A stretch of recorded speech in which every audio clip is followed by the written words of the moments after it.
Hunt and Hill. Hunt Palmer, Jeremy Hill, holding down the middle of the day. Live from the Mercedes-Benz of Baton Rouge studios. It's Hunt and Hill. Now on 104.5 ESPN Baton Rouge.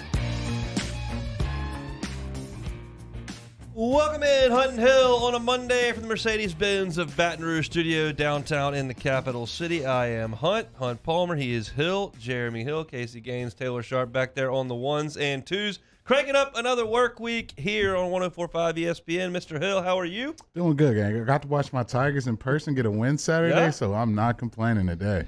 A lot went on this weekend. Some good stuff for LSU basketball, some bad stuff for LSU basketball, but some stuff that could have been worse for LSU basketball. Obviously, the Saints get the win, don't get the help. Sharief Ishaq will be talking Saints with us at 12:30.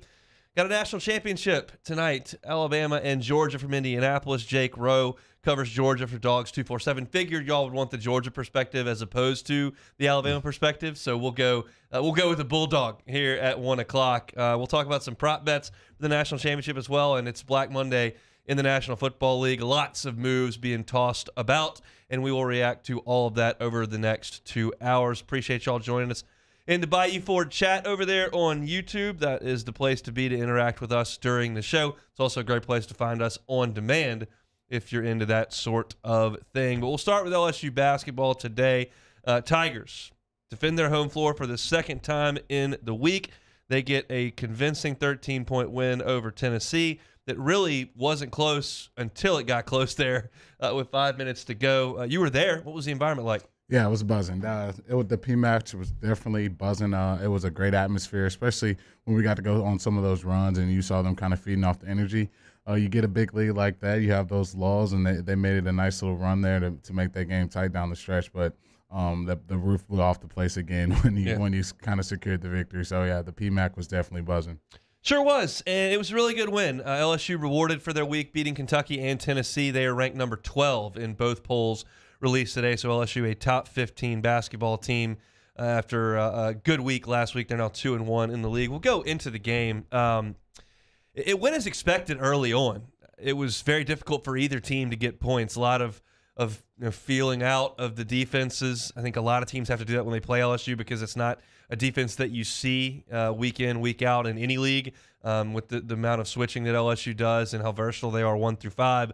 LSU started the game 2 of 9 from the floor. Tennessee started the game 3 of 11 from the floor. And really the first big development in the entire game was Efton Reed going out with 2 fouls. And that's something that's happened a good amount here in his freshman year, and it's to be expected because he's a young player. He's dealing with guys who are bigger, faster, and stronger than anybody he's ever dealt with. And Will Wade said in the Auburn game the foul trouble was because his teammates let him down. They were going for steals and getting beat. They were getting beat off the dribble, putting him in spots where he was really helpless and he had to foul. That was not the case on Saturday. That second foul that he got, the ball was thrown into the elbow, and he just got blown by and threw a body check at a guy who had driven past him. So, he had to sit and went out early, but LSU kind of got the offense rolling after that 2 of 9 start. They were 10 of 14 over their next few minutes, and that opened up a 10-point lead.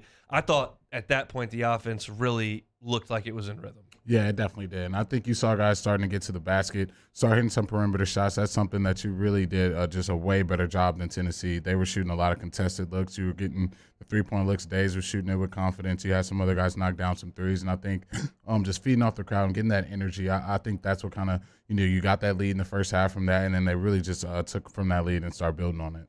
In the first half, LSU 6 of 10 from the three-point line, which is really good. Pinson knocked down a couple, one off the dribble, which was really impressive. You saw Murray come in and knock down a shot. He is starting to get more and more comfortable as time goes on, and maybe missing him in that Auburn game was a bigger deal than you would be led to believe, just having a freshman not play. He's never going to be a guy – well, I shouldn't say that. Right to this point, he is not a guy that's going to go for 22 on a given night. He's not going to dish out 11 assists. He's not going to be a flashy player, but he's solid. He knocks down the open shot when he needs to. He does get to the rim. He's a really aggressive and good defender. And he was good in the first half, had 9 points on 3 of 4 shooting. And really for Tennessee, all their offense in the first half came from the free throw line because LSU got into that foul trouble. Tennessee in the first half was 13 of 19 from the free throw line because they got into the bonus with 6 minutes and 17 seconds to go. If you take away Tennessee's free throws, they didn't really do much in the first half. Now, that's good offense to get to the line and draw fouls. And LSU's defense, while I got a lot on Twitter of people saying the whistle's so unbalanced, LSU's got way more fouls than Tennessee, this is BS. And I'm going, look at how you play defense. Like, your guys are reaching and taking gambles constantly. Like, you're going to get called for that some. Yeah, it's just a give and take, especially with that switching defense at, full court pressure. You're running a lot of 2-2-1 press. You got to be like play that defense aggressively. It's the only way to get those turnovers. It's the only way to, be pesky in the passing lanes. And sometimes you get those, those annoying, reach-in calls. Sometimes guys aren't moving their feet and get caught out of rotation. But I think they do a great job balancing. You see guys really don't get those open looks. If you do beat a guy off the dribble, there's a second guy coming there. And the rotations have been on point. So I wouldn't change anything about this defense. I think that's just a give and take with it right now. Another first half note before we get to the second half was Mwani Wilkinson, 2 of 3 from three-point range in the first half. Will Wade said all offseason, Mwani's made some strides offensively. He's going to be a force for us on the offensive end. And I'm sitting there going, look, I saw a guy last year as a freshman did nothing but catch dunks and rebounds, did nothing offensively. And he still doesn't do much putting the ball on the floor offensively. But he has developed a bit of a jump shot, and he stands out there in the corner, and you've got to honor him because he's making those shots now, and that's a huge development offensively for this team. You finished the first half really strong. You had the little sequence where you got 2 quick buckets thanks to a steal on the press, and that was really good. Everyone went nuts about the last possession of the first half because LSU's got the ball. You dribble it out. You get into your offense with 8 seconds, drop the ball, and you can't get a shot off. I thought that was a really nice job by Rick Barnes of going to zone when LSU was dribbling it out. I hadn't played zone all half. LSU they're going to go to 8 seconds and then run a high ball screen. They decide to get to the high ball screen with 8 seconds, and then it's a zone, which you, of course, can screen a zone. It's just not as effective, and LSU was kind of out of sorts there. Nice job by Rick Barnes. Wish LSU would have been a little more prepared for it, and then you drop the ball, so there's nothing you could do with it. But not disappointed everyone. But you got to the half in really good shape, up by 7 points. And in the second half, you really did a good job of pushing the lead to 20 points early on. You got a 20-point lead with 14 minutes and 13 seconds to go, and then you kind of went cold the last 10 minutes, 4 of 14, which is when Tennessee was able to kind of make the run. They cut it to 5 there, just under 3 minutes. Yeah, that was a lot closer game than you would have ever expected, especially early on in that second half. You were dominating, you were forcing them to have turnovers, and then you saw LSU start having their own turnovers, not hitting down the perimeter shots. They were still getting to the free throw line and making their free throws. And they made that game a lot closer game than you would have liked to be in. They start feeding back off the crowd again, start getting some more stops. Days knocks down a 3, and then you start getting to the basket again. You saw Tari Eason, start making his impact on the game. So yep. You definitely don't want to be in those situations. I know that's going to be something Coach Wade wasn't very happy about, but I think the way they finished was strong, and they definitely used the crowd to feed off that energy. Yeah, Tennessee didn't score in their last 3 minutes of game action, and LSU was able to salt it away and get that 13-point lead. Okay, I'll go ahead and tell my story of the game on Saturday. Obviously, we've got a 2-week-old baby at the house. Just not a time for me to get away and go to the basketball game on Saturday, so I watched from home. And we actually planned to go on our first little outing without the baby. We got the mother-in-law, and so we're going to go to dinner at 7:15 for a 5 o'clock game. I'm thinking that's probably enough time. Place is 5 minutes away from the house. We'll be good.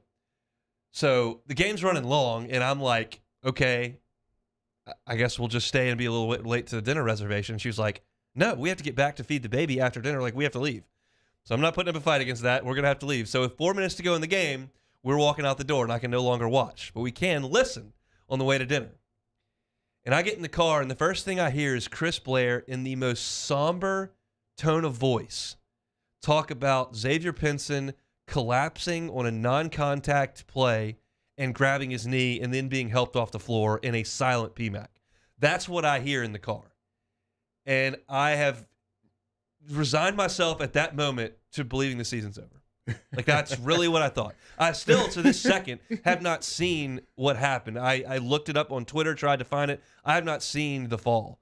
But I determined on the way to dinner on Saturday that LSU's basketball season was over. And then you find out in the postgame, Will Wade says, we think the original scan's okay. He's fine. Today, they were talking on Jordy's show a little earlier, just a level 1 sprain and a bone bruise. He is probably doubtful for Wednesday, but probable to play on Saturday against Arkansas. that made my day because I was just distraught when I thought that Pinson had popped his knee. Yeah, it definitely did not look good. I was actually right behind that goal sitting there in my seats, and I saw it very close on, and it did not look very well. They were popping that knee, like doing the ACL test, and I was just hoping it was not an ACL. But the way he walked back in the arena, got the PMAC back buzzing again, and you kind of tell he's putting a lot of weight on it. So it couldn't have been something that dramatic or that serious. But, yeah, that would have been a huge blow. You probably would have to see a lot more gains. And well, you'd have lost your starting backcourt at that point. Miller and Pinson would have been your 1-2, and to have those two guys go out in a sport where you play 8 guys, that wasn't going to work. They would have probably still won some games, and they probably would have made the tournament based on the position that they would have put themselves in to this point. You figure they could still handle some of the games against the lesser teams in the SEC. But any real thoughts of contending for the conference or making a run in March with your starting backcourt out, it's just probably not realistic. It just wasn't. And I put on Twitter for the podcast, I was like, no questions tonight. I'm just sad. And then finally you get the news that everything appears to be as positive as it could be for that situation, which is a huge, huge plus for this LSU basketball program. So again, you hold serve, you beat Tennessee and Kentucky on your home floor. You bounce back from a tough loss to Auburn.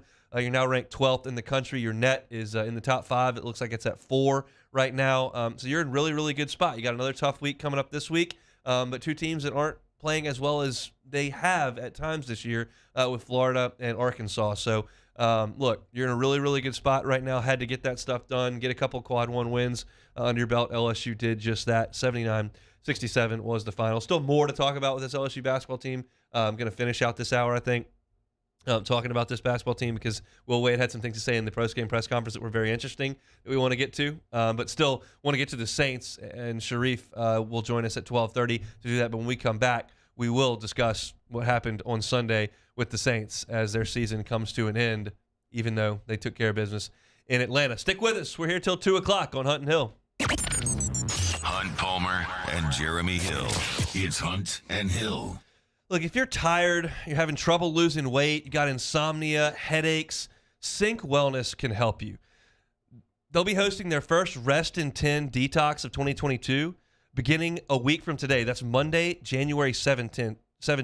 Detox your gut and liver, reset your body, kick off your health goals in 2022. Sync's Reset in 10 Detox consists of supplements, an elimination diet. It's closely guided by Angie Huff, their doctor of pharmacy over there at Sync Wellness. They do daily check-ins and chats with a private Facebook page. Call them for information right now. They're in the 225 area code, 425-7962. Again, that's 425-7962 over at Sync Wellness. Look and perform your best with life-changing benefits of Sync Wellness. We all have different nutritional needs. One look down the vitamin all can be overwhelming. So what do you need? You can find these answers with Sync Wellness. They offer vitamin regimens through customized supplement packs or IV hydration treatments specifically for you based on your health goals and nutritional deficiencies as determined through a simple blood test. Book a free consultation with one of the medical professionals at Sync Wellness today.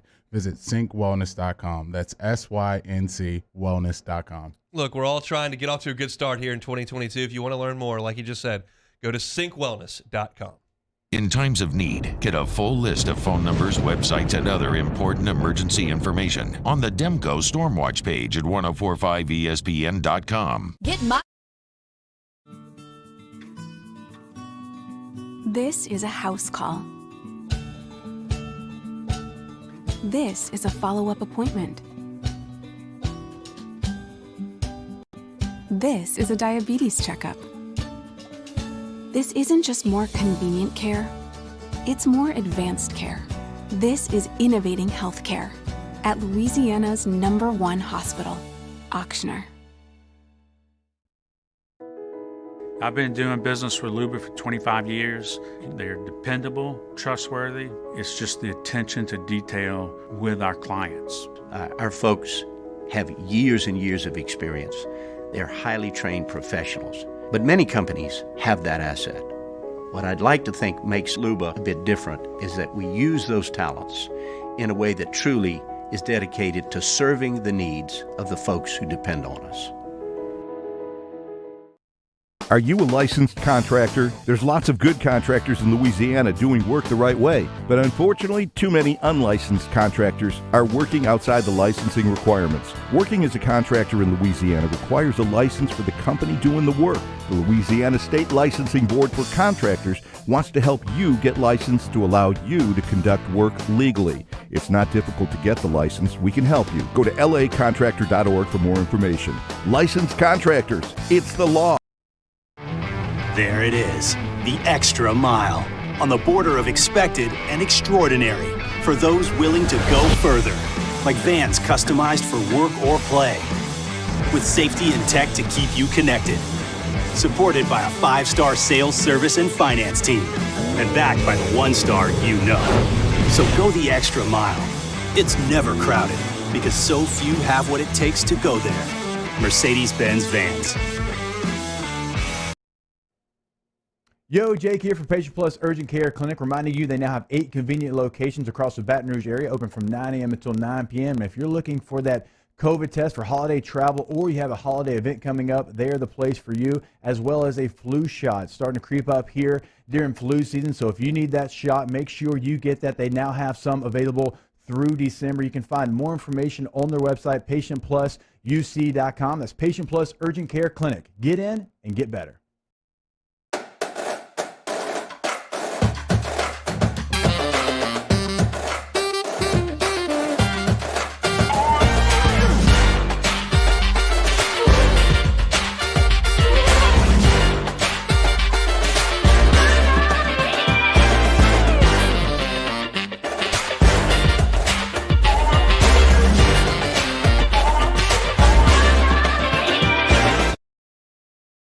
Off the bench. We recap a game defined by the lesser of two evils. Is it those bums from Alabama or Georgia that managed to add a natty and a brand new OTB mailbag? Off the bench, 104.5 ESPN.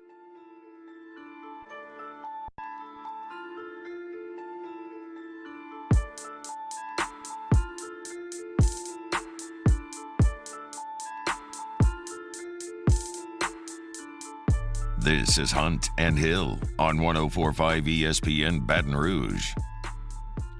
Saints season's over. Saints go to Atlanta, do their job, prove me wrong again for the 413th time, and they beat the Falcons 30-20. I didn't think this offense had a 30-point outing in them. They showed that they did, start to finish, really. Came out first drive, 10 plays, 86 yards. Taysom leads him down there, hits Troutman for the touchdown.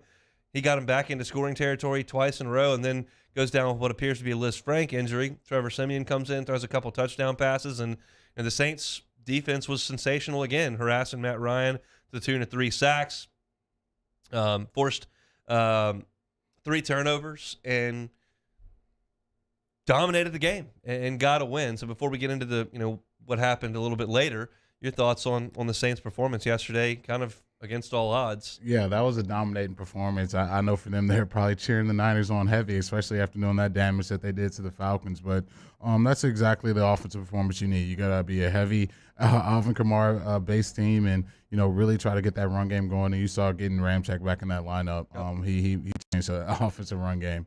They got Kamara going, allowed them to really, dominate the time of possession, really not put too much pressure on their quarterbacks. And that's the recipe for this Saints offense because, you look around, there's not really too many guys you can really point to that are true number ones or true number one tight ends. So got to feature Alvin Kamara, and that's what they did, and you saw them have that success.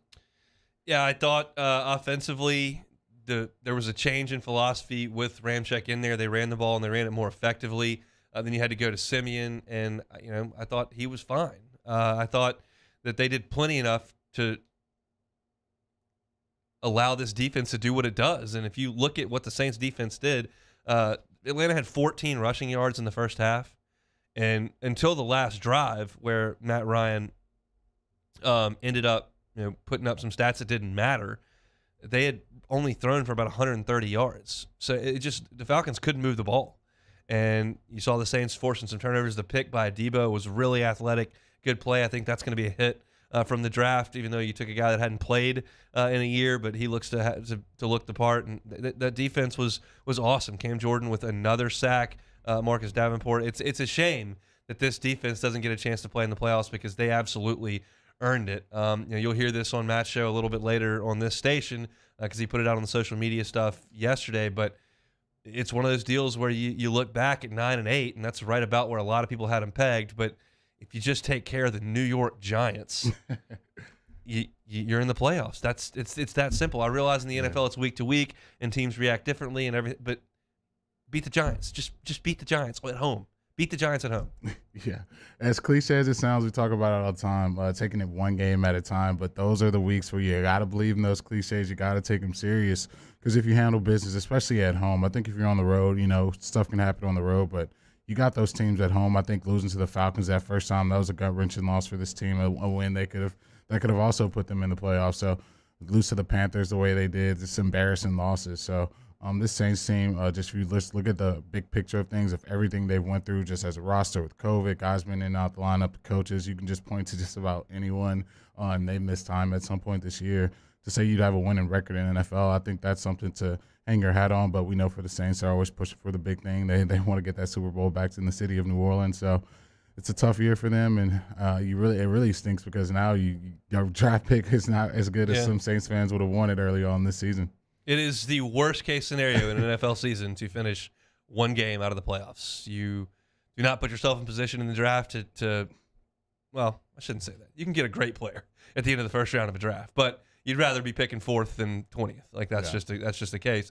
And you don't make the playoffs. It's purgatory. It's the worst place you can possibly be. But the Saints will have a lot to unpack and a lot to deal with in terms of the salary cap and roster management moving into next year. They got to make some tough decisions. But we'll talk about that with Sharief and as we move on down. I think you go back to yesterday and the Saints get the win, and then you turn your eyes out west and you had a Rams team that goes up 17-0 on San Francisco. San Francisco's got Garoppolo playing quarterback, coming off the injury, and the Rams are at home and playing well. And then all of a sudden, the 49ers catch fire, and Deebo Samuel's running all over the place, and Garoppolo's hot. And he was 5-0 against the Rams entering yesterday. He's now 6-0 as they do enough to get it done in overtime with that long drive.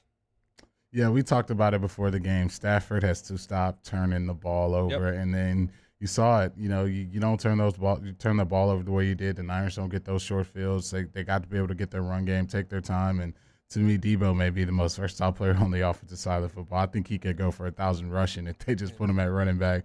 He's dynamic. Like 8 rushing touchdowns for a wide receiver. Yeah, he's dynamic. He's very dynamic. And you saw them on that last drive when they had to have it. Those had to have it drives. You go to Deebo on that corner route, and he almost goes and takes it to the house. So that was a big-time performance for the 49ers, especially coming back on the road to get yourself in the playoffs. But, man, I'm worried about my Super Bowl pick, and the Rams just that Stafford has to stop turning it over. Otherwise, they're going to be in a world of trouble. What did you think about Odell's effort on the interception in overtime that ended it? I guess he lost the ball.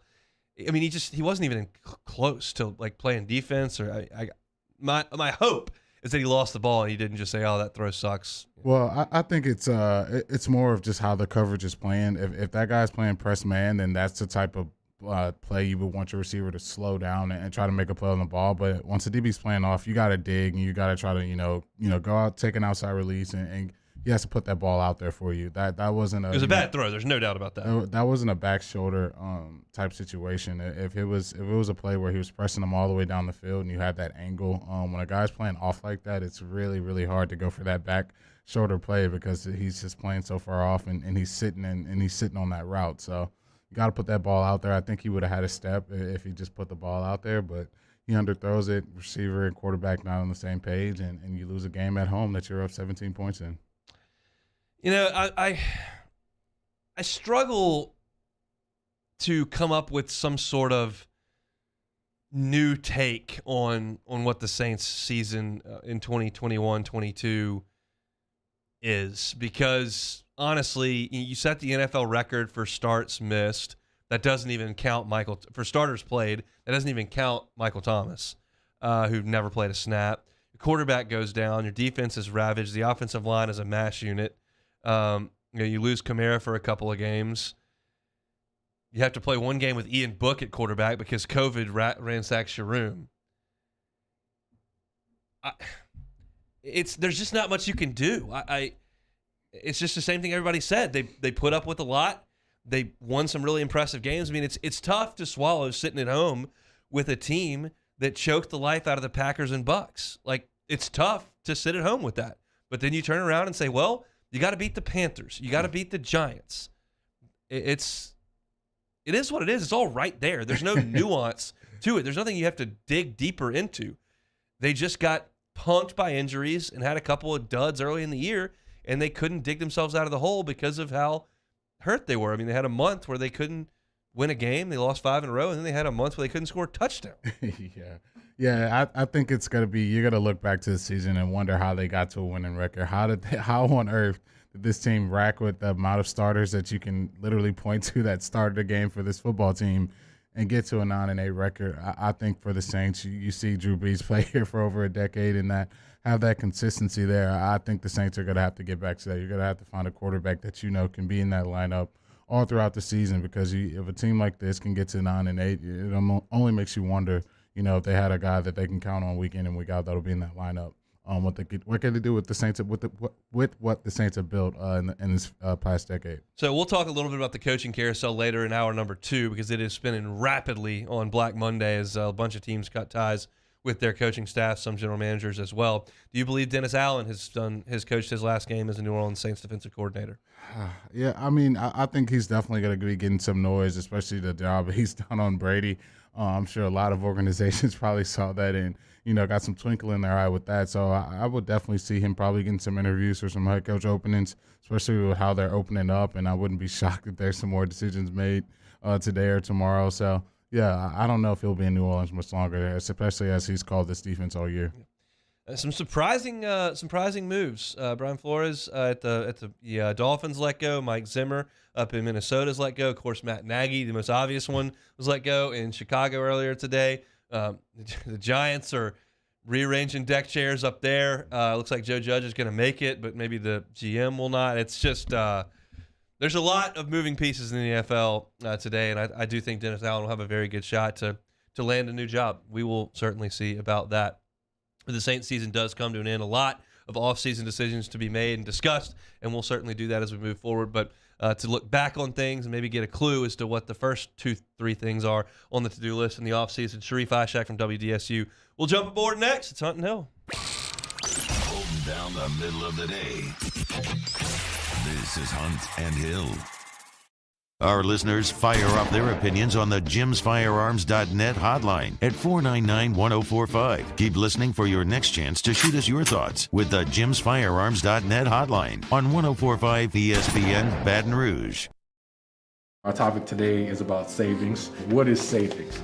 Hancock Whitney isn't just a bank for our clients. We're investing in our hometowns, making life better for everyone. So keep dreaming. We've got your back. There it is, the extra mile, on the border of expected and extraordinary, for those willing to go further, like vans customized for work or play, with safety and tech to keep you connected, supported by a 5-star sales, service, and finance team, and backed by the 1-star you know. So go the extra mile. It's never crowded, because so few have what it takes to go there. Mercedes-Benz Vans. During these challenging times, we know your healthcare needs don't stop. Cancer, accidents, injuries, and heart disease are relentless. So we are relentlessly innovating to keep you safe, both virtually and in person, connecting you with providers remotely, advancing clinical spaces, providing rapid and accurate testing, social distancing, and certified cleaning protocols. We are Auctioner, and we will not slow down. Auctioner Health, innovating healthcare. Gulf Coast Office Products is a nationally recognized Savin office equipment dealer based right here in Louisiana. Over 100 employees strong, Gulf Coast has the boots on the ground to support all vertical markets, from education, engineering, legal, and finance. With the latest in office technology, from desktop to production segment units, Gulf Coast and Savin have the perfect fit for you. Call 225-756-2644. That's 756-2644 for Gulf Coast Office Products. Eli's always been into grilling. It took us a while to see it, but the signs were there. What are you doing, Eli? I knew grilling was my thing. I have been talking about it throughout my career. Happy with the results?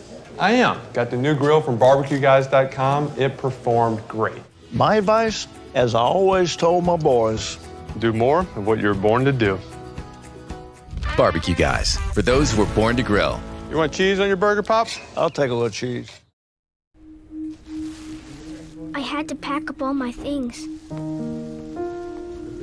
I had to leave my home.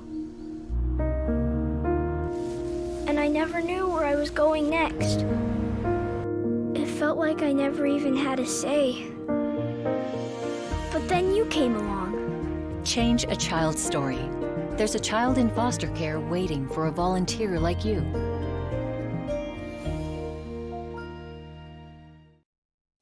At All-Star Toyota, you get it all. If you're in the market for an all-new Toyota vehicle, come see our friendly and knowledgeable sales team at All-Star Toyota. Located in Baton Rouge at the corner of Airline and Goodwood, we've been serving our community since 2005 by offering a large selection of new Toyota cars, trucks, and SUVs. Get behind the wheel of your dream car and take a test drive at All-Star Toyota today. I've been doing business with Luba for 25 years. They're dependable, trustworthy. It's just the attention to detail with our clients. Our folks have years and years of experience. They're highly trained professionals. But many companies have that asset. What I'd like to think makes Luba a bit different is that we use those talents in a way that truly is dedicated to serving the needs of the folks who depend on us. If home is where the heart is, a roof is a shield. That's why for over 25 years, South Louisiana always turns to Garcia Roofing and Sheet Metal. To a Monday edition of Early Line as we recap the sports weekend, including Saints versus Falcons and LSU basketball versus Tennessee, and we recap the rest of Week 18 in the NFL and look at some playoff opening lines. Join us 2 p.m. 104.5 ESPN Baton Rouge.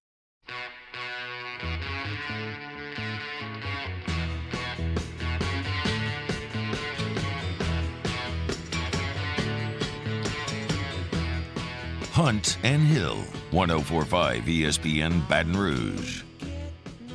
Transfer portal news buzzing all over the Twitter feed. Jackson Dart, crazy quarterback name, is looking to transfer out of USC. You know what that means? Caleb Williams will be relocating from Norman to Southern California with his former head coach Lincoln Riley. Just my guess, which is why Jackson Dart is headed out of town. We'll talk about that a little bit in hour number 2. Let's go to the phone line. Sharief Ishaq, WDSU. Been chatting Saints with us all season long. Sharief, how are you today? I think I'm doing pretty good. Better than the Rams, that fraudulent team. Saints fans are not too keen on the on McVay's Rams. No, absolutely not. That's twice now that they put an end to the Saints season when it comes to the playoffs. All right, let's talk about the performance against the Falcons, and then we'll talk a little bit about that and what lies ahead in the offseason. But the offense, which I've been doubting for weeks and really hasn't been very good for weeks, did plenty on Saturday, scored 30 points. Yeah, I mean, they had an opportunity to put up even more than 30 points, honestly. The Falcons looked like they were just reeling against Trevor and Taysom. I mean, they were doing whatever they wanted. Taysom looked really good up until the injury. Passing the ball, second-level passing, offensive line. Imagine that looked good whenever you have your all-pro tackle back in the game for the first time in 7 games. So I thought they did really well, man. I mean, best they could do. I mean, it's crazy that they played their best offensive game at the end of the season. But that's just how football works. But Kamara, 146 on the ground, his best rushing effort. Trevor coming in relief, the best relief quarterback in the NFL. I mean, Traquan looked like a number 1 receiver yesterday. That's my next question. I mean, let's stick there. Like, where did that come from? I didn't even know he was going to. I mean, look, I don't cover the Saints as closely as you do, but he's been a non-factor his whole time in New Orleans, and all of a sudden he's popping up all over the place yesterday. Man, let me tell you, man. Sometimes whenever you're playing so free and relaxed, like house money type of football, you have nothing to lose, you just make good plays. Now, you just wish you can have him translate that throughout the entire season, and then you're like, whoa, guy could be a 1,000-yard receiver for the Saints with Michael Thomas out. But inconsistencies, he missed quite a few games. But when they needed him the most in the game that they needed to win, he showed up big, and that touchdown catch was one of the prettiest touchdown catches you'll see all season long from the Saints. Talk about the jobs the Saints defense did on Kyle Pitts. Only 2 catches for 8 yards. I think that was a dominant performance. That's the guy I was, very concerned about. He and Cordero Patterson. I thought those two guys were going to have fairly big games, and that was the case. The Saints defense completely adjusted from that game on November 7th. They did exactly the opposite. Not let those two guys beat him. Got to Matt Ryan with 4-man fronts, drop back 7 in coverage to make sure he didn't get beat. I think they did everything exactly the right way in order to stop Matt Ryan at all. What is your overall synopsis of this Saints football season? Well, where do you want me to start? Wherever you want to. Well, we'll go from the beginning to the end. They were displaced because of Hurricane Ida for the first month. Didn't play their first home game till October 3rd against the Giants, which came back to bite them at the end of the season, obviously. Mm-hmm. The roof caught on fire. Yep, I forgot about that. COVID, coaches and players, 58 different starters in an NFL record, 4 different starting quarterbacks, $111 million wiped off the cap this past offseason. Injured key players. And to get to 9-8 and have a chance to get into the postseason, Sean Payton did a Coach of the Year type of a job. You can't ask much more from Sean, Dennis Allen, and the rest of that staff after everything that happened. If any other team goes through that, lose a Hall of Fame quarterback, I guarantee you they're not going to win 9 games, sweep the Bucs, and destroy the Packers. No way you can think that would ever happen. But I still think there was a game or two, man. Game or two that they should have won. The Giants and Falcons at home. They have a kicker. Maybe they beat Tennessee and Nashville, and you're talking about an 11-12 win team, and who knows where they'll be next week. They may be playing for the NFC South. They may be a 2 seed or 3 seed. But that's just the NFL.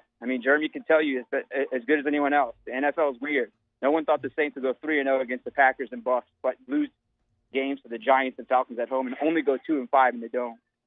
It was just a wild season, man. For them to even be in that final week to get into the playoffs, it's just unreal. You mentioned Dennis Allen. He'll certainly get interviews, and I think if he's offered a job, he would certainly take a head football job in the NFL. So those aren't my questions. It's, do you think that he will get offered a job? I do think that teams should be smart enough to offer him a job, but personally, I don't think he wants to leave. I think he likes being with Sean Payton in New Orleans, having these players. Man, listen, he was a head coach once. It didn't work out well. I understand maybe you could do better the second time around because you probably learned from the first time. I just don't see him leaving. I really think he's comfortable. I think he likes the personnel. Being with Sean, a great owner in Gail Benson, you're in New Orleans where you're going to always compete. Will he have that itch? Maybe.